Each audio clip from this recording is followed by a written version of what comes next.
There is something happening to Indians in America right now that nobody is talking about. Actually, wait, that's not true. People are talking about it, but they're just too terrified to go on record. We are delivering mass deportation, and it's happening very fast. We are looking to set a goal of a minimum of 3,000 arrests for ICE every day. My neighbors unfortunately got taken. They are not bad people. They came here for a better life. No Trump, no ICE, no fascist USA. So, last month, I stumbled upon a piece of news that made no sense to me. An Indian student had his visa revoked because his name appeared in criminal records. What was his crime? A speeding ticket. I thought it had to be a mistake, right? But then I found another case, then another, then dozens more. Student visas being revoked for jaywalking tickets. That is ridiculous. So I put out a call to my audience. Just a simple question. Are you an Indian student or working professional in America? I need your help. In 48 hours, I had 112 responses, and 45% of the responses shared the same story. Perfect academic record, traffic violation from years ago, sudden visa termination. What the hell is going on? I was in America just last month. I saw the fear in people's eyes. Students who told me they are laying low, engineers with 10 years of experience there, making a plan B, plan C. One girl, a PhD student, she asked me not to use a name because they are watching social media now. Who's they and why are they doing this? So I did what I always do when something doesn't add up. I started digging, and what I found, you need to see this. To understand what's happening, we need to talk about Trump and how 2025 Trump is different from 2017 Trump. See, in 2017, his motto was build the wall. It was pretty straightforward. If you're here illegally, you're in trouble. If you're here legally, you're fine. Follow the rules, pay taxes, you are good. But something changed when he came back to power this time. Within 4 days of taking office, the US Immigration and Customs Enforcement agents, or ICE agents, arrested 538 people. It's the biggest opening week they've had in decades. But here's what the media missed, okay? While everyone was looking at undocumented immigrants, they quietly changed the rules for legal immigrants as well. On January 20th, Trump signed this executive order. It basically states that they can now target any immigrant they want, even if you've only had minor violations that you already resolved. They call it enhanced enforcement of legal status violations. Here's what that actually means, okay? Any interaction with police, literally any interaction, can now trigger a review of your visa. And when they review it, they don't just look at what happened today, they go through your entire history. One of the students, Priya, a PhD student in America, she faced a traffic violation in 2021, paid the fine immediately, case closed, right? But 4 years later, they found that ticket and cancelled her visa. I wanted to understand how common this was. From those 112 responses I got, I noticed that most of the people who've had their visas revoked had got a traffic violation at least 2 or 3 years ago. Now, I know this sounds ridiculous and I wish it ended here, but let me tell you more. Trump's warning comes as the State Department's launched a program to use artificial intelligence to scrape the social media accounts of foreign nationals, including students. So internally, they have a name for this program. It's called Catch and Revoke, and it doesn't just flag you for speeding and parking tickets. This program uses artificial intelligence to monitor foreign nationals, particularly student visa holders, to identify individuals who express support for Hamas or other US designated terrorist organizations through social media activity or participation in protests, and revoke their visas. So students who have shared or liked posts about Palestine are also targets of these systems. They are literally watching and tracking every single thing now. But the question is, who is behind all of this? Is it just Trump? Is it somebody else? Let me introduce you to the architect. This is Stephen Miller. He designed Trump's immigration policies in both terms, and he has been pretty open about his goal. America is for Americans and Americans only. He wants to reduce all immigration, not just illegal immigration. And at a meeting in Washington last month, Miller told these ICE agents, that's the US Immigration and Customs Enforcement agents, that they need to hit 3,000 immigrant arrests every single day. That is literally triple of what they were doing in Trump's first term. I want you to pause here and just think about what this means, okay? ICE agents now literally have quotas to meet, like sales targets, but for human beings now. And when you put that kind of pressure on agents, things change. Let me give you some perspective. Under Biden, ICE was told to focus on very specific targets. That's people with serious criminal records. But now, The Guardian reports that they are being told to bring in whoever you find. They call these collateral arrests. Basically, if they come looking for one person and you happen to be there, even if you're there legally, you might get swept up too as part of their daily quotas. I feel like the lines between legal and illegal are really blurring out right now. And you know what really sucks? A big part of who's facing the brunt of all of this, it's the Indian students and workers. Because look at these stats, okay? A third of the foreign students in US schools, it's Indians. Just in 2024, 330,000 students went to America for higher education. We make up about 72% of H-1B visa holders. We are literally the biggest group of legal skilled workers there. So when they go looking for violations, statistically, they find more of us. In fact, 50% of international students in the US who have recently had their visas revoked or service records terminated were from India, according to the American Immigration Lawyers Association. And it doesn't end here. Indians are also now being targeted for a lot of these deportation scams. Yep, there's so much fear around deportation that it's now become a ripe ground to extort money from these students. Basically, these scammers pretend to be immigrant officers, call these students and say you're going to be arrested and deported unless you pay up. One of the students, Shreya Bedi, lost 4.2 lakhs to this scam. It happened to another Indian and this is what she received. This is to notify you from Consulate General of India that your passport will be potentially blacklisted due to unresolved legal issue. So why am I telling you all this? I'm not sharing this to discourage you from going and studying in America. That's a decision you need to make by yourself, for yourself, after doing your own research. But you need to be aware of the kind of administration you are up against. The Trump administration is changing green card applications effective immediately. You see, the process of getting permanent residency in America is already extremely strenuous, and these new policies and laws are just making the situation worse for a diaspora that has contributed so much to this country. Let me give you a quick snapshot of the process of going from a student to a permanent resident in America, okay? I'm not talking about the outliers who go on O1s. I'm talking about what 99% of Indians do when they go to America. So if you're going as a student for undergrad or postgrad, you first land in the US on an F1 visa, that's the student visa, and get registered on SEVIS. That's the Student and Exchange Visitor Information System, the web-based system that the US Department of Homeland Security uses to track you. Now let me show you some of the recent statements that the US has released regarding the F1 visa. The US Secretary of State, that's Marco Rubio, he emphasizes that a visa is not a right, it is a privilege. Under the US Immigration and Nationality Act of 1952, the Secretary of State has the authority to revoke visas of foreign nationals deemed a threat to public order or national interest. That is your catch and revoke program in action.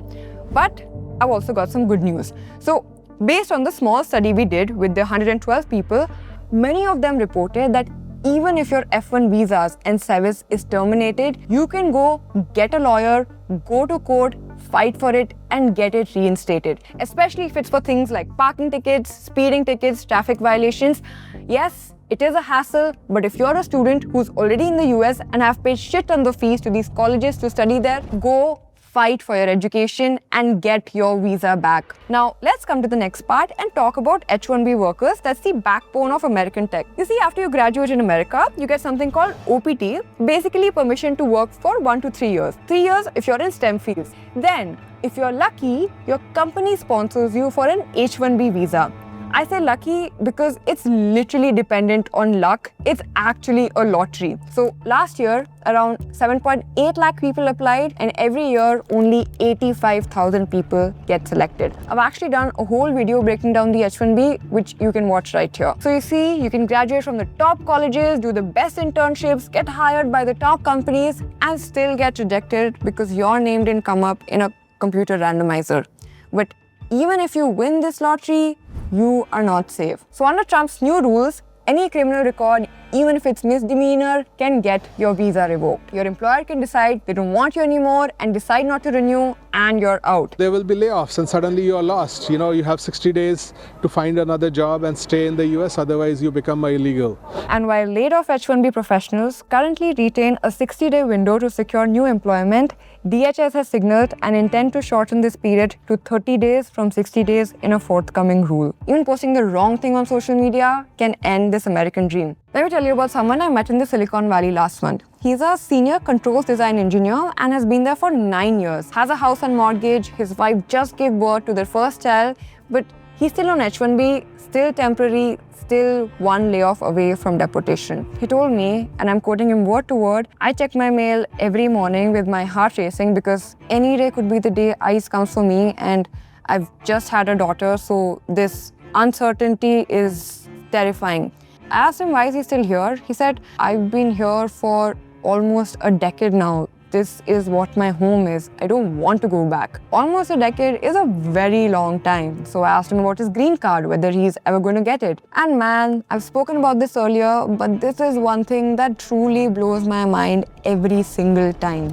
Indians currently have to wait 195 years for a green card. I am not exaggerating. The Congressional Research Service calculated this. So if you apply today, your great-great-great-grandchildren might end up getting it. And here's why, okay? You see, America only gives out 140,000 employment-based green cards per year. But there's a catch. No country can get more than 7% of those. So India, with 1.4 billion people, gets the same quota as Luxembourg with 600,000 people. Currently, 1.2 million Indians are waiting in line. And even if you get a green card, the Trump administration recently issued a warning: behave like guests in the US or face deportation. It seems like they'll deport anybody who's not a citizen. But wait, if you're born in America, you're a citizen, right? Well, one of Trump's first acts as the 47th president was an executive order trying to end birthright citizenship. 3 federal judges have struck it down. There's been a lot of fights around it, a lot of debate, but who knows how that fight ends. Honestly, a lot of this would make sense if migrants were bringing down the economy. Try to understand the logic. Why purge highly skilled immigrants? The data says it makes absolutely no sense. So I found a report which basically stated that each H-1B worker creates 2 to 3 jobs for Americans. Indian immigrants have created over 1 million jobs through startups. They contribute $300 billion to US GDP every single year. And even the Silicon Valley has been continuously complaining and saying that this is literally their biggest problem. So economically, a lot of these policies are absolute madness. A lot of people have voiced their concerns against these policies. People are pushing back, but things keep escalating. Last week, in fact, nationwide protests erupted against Trump's immigration policies. You know what his response was? He deployed more than 4,000 National Guard members and 700 Marines. For context, the Pentagon publicly reports that they have 2,000 US troops in Syria and 2,500 in Iraq. So yeah, he's literally sending more people to fight the legal and illegal migrants than the troops that are stationed in these countries. But I guess this is what it is. This is Trump's America, and it seems like he will go to any lengths against anybody who comes in his way. I interrupt this segment to share some important news with all of you. So 2.5 years ago, we started a video editing school around the thesis that video editing and content creation are going to become long-term viable careers, because as products become easier to build, distribution will become the moat, and people who know how to build distribution will have a lot of leverage. As of now, we have trained 3,500 students, and turns out somewhere our thesis was right. Don't take my word for it, check this out. I'm quite sure you also talk to your friends and family. Sure. Definitely you talk about your career. Yeah. So what is that conversation like now? It's very different now. What has changed? Since I'm a cinematographer, I've gotten the opportunity to meet various founders. Biggest example is Satya Nadella. Serious, we work with these brands. We worked with NVIDIA. We work with Google. Video creation का वो वाला part कि ये बात शुरू हुई थी एक office में conversation से, and now it has so and so million views. और फिर comments आते हैं. So I think that dopamine hit makes me want to come to office every day.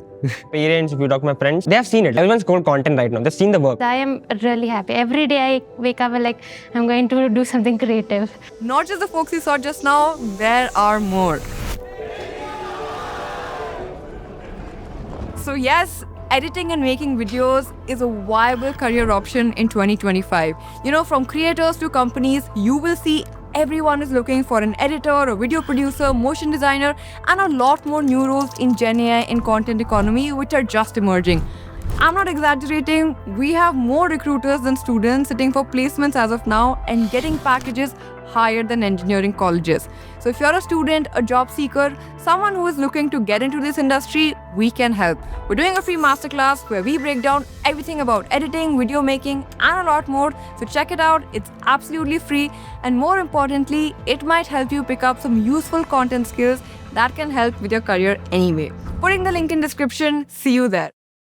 You know, the people I spoke to, the students in America right now, a lot of them were like, we don't care. Let him do whatever he wants. We are going to fight. We have paid money. We want this education. We are going to stay and we are going to get this damn education. And they are fighting. Many Indian students are going to courts for visas being revoked unlawfully and winning in the courts and getting their visas back. I also asked all of them, considering you're living there and facing all of this, what is your advice for anyone coming now or people going through this right now? So a lot of them said that if you're planning to study in America, face the reality, you're going for education and experience, not permanent settlement anymore. Have a backup plan, Canada, UK, Australia, or returning to India. Thirdly, do not take massive loans assuming a US salary will repay them. This is one thing every single person said honestly. If you are from a financially well-to-do family and can easily pay for this, then yes, the risk is worth it. Do not put your parents through the trouble of a loan for this experience right now. Next, they said that build skills that are valuable globally and network with people who are returning. A lot of them are building amazing things and need a lot of talent. Secondly, I asked them, what can people do who are already in America? The first thing that everybody said was, please document everything, your visas, approvals, every immigration interaction. Secondly, do not assume you're safe. Keep lawyers on speed dial. Third is build portable wealth. Do not log everything into US real estate. And lastly, worst case, you have no choice. Make peace with returning to India or moving elsewhere. It is not a failure.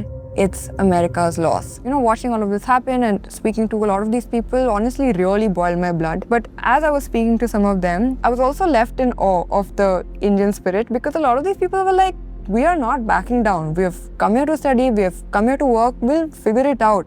And honestly, one of the sweetest things, and I feel like the best highlight of this whole process was one of the people I was speaking to. He had been fired twice last year, and while we were talking, he literally got his H-1B approved. So yeah, it also made me realize that Indians are some of the most hardworking people I've seen. So even if the whole system is rigged against them, they'll fight, they'll win, and they'll figure out a way to make the best out of the situation. So if you're somebody who is watching this from America and has gone through this whole process and come out on the other side, I really urge you to share your experience, insights, anecdotes in the comments for students who plan to go study there or people who plan to go work there, so everybody can be better prepared. Because at the end of the day, I feel like knowledge is power, and right now that's one of the best defense that these students and working professionals can have. That is all for today's video. My name is Achina Maya. Thank you for watching. See you in the next one.